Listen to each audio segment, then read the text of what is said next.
Is Bboyin going to the Olympics? Welcome to my Bboy vlog, episode number 9 about Bboyin going into the Olympics. Firstly, big shout out to SNRD Eyewear for the sponsor. Thank you so much. Anyway, many people have been messaging me, sharing with me an article from the Olympics website that dance sport is being added to the Olympic Games. So I decided to make a vlog to discuss this very controversial topic about the pros and cons of Bboyin going into the Olympics. Before I begin, I need to clarify some facts. 1. The controversial terms being used is dance sport, not Bboyin or breaking. They also have references on the website calling it break dance. What this means is that we may have another uphill battle on our hands trying to explain to the general public the difference between Bboyin, breaking, breakdance, and dance sport. We've already been fighting this good fight for about 20 plus years as a culture. Fact number 2. This is going to be part of the Youth Olympics, which is only for ages 16 to 18. If it does well, it may be soon adopted into the Olympics, just as skateboarding is now officially adopted into the games. So the question is, what does that mean for Bboyin? Firstly, if Bboyin is brought into Olympics, there will inevitably be another mainstream explosion like the 80s and the mid-2000s in Korea. Trying to block or prevent Bboyin from resurfing into the mainstream will be more damaging than helpful to our culture. If our scene isn't in support or isn't involved, the same type of 80s exploitation will happen again. We need to be the ones creating the rules and regulations, not people outside of our culture. When hip-hop exploded in the 80s, the B-boys at that time were young and had no idea how the business world works. But now, it's over 30 years since that time. Our dance, art form, culture, and business education has evolved and grown so much since then. We have the opportunity to be ready this time to seize control and be prepared for the inevitable. Bboyin will one day resurface into the mainstream. I know a lot of OGs, B-boys, and B-girls have been posting their thoughts and concerns on social media saying things like, Bboyin is not a sport. This is an art form. We are gonna get exploited. I believe that this comes from a negative experience from the 80s exploitation. Many OGs had to fight for their respect throughout the 90s generation and early 2000s. Now, many OGs make a decent living from being an invited judge and teaching workshops worldwide. I understand that there may be a fear of loss of control or from being forgotten if Bboying went mainstream. Of course, Bboying is not a sport, it's a culture. Breaking is a dance. Like martial arts, battling is an art form. Pro breaking battles with rounds, judges, rules, and clear winners and losers is by every definition in the English dictionary is a sport, or at least a game. It's called the Olympic Games, not the Olympic sports. As I said earlier, it's inevitable that Bboying is going to once again catch the mainstream eye, especially if it goes into the Olympics. We need to come together and make sure that we as a community are in charge this time around. Why? Because if we don't, it's bad.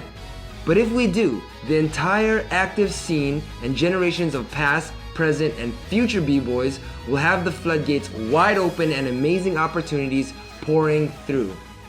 Majority of B-boys who know me know that my dream is that all B-boys have an opportunity to make a great living from B-boying, and that B-boying will be loved and respected worldwide.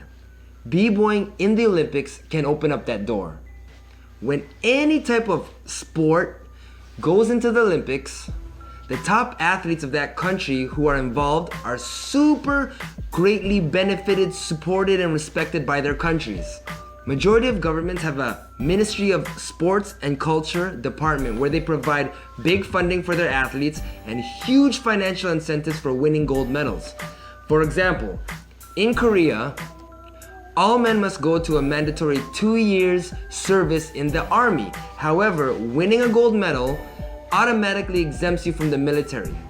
In Singapore, the country gives you $1 million if you win a gold medal. This doesn't take into account sponsorships and endorsements and all that stuff that comes along with it from being a national hero. Now, to all my OGs, pioneers, inspirations, I just want to say I love and respect you guys so much. I only have 3 things to say. I hope you can listen.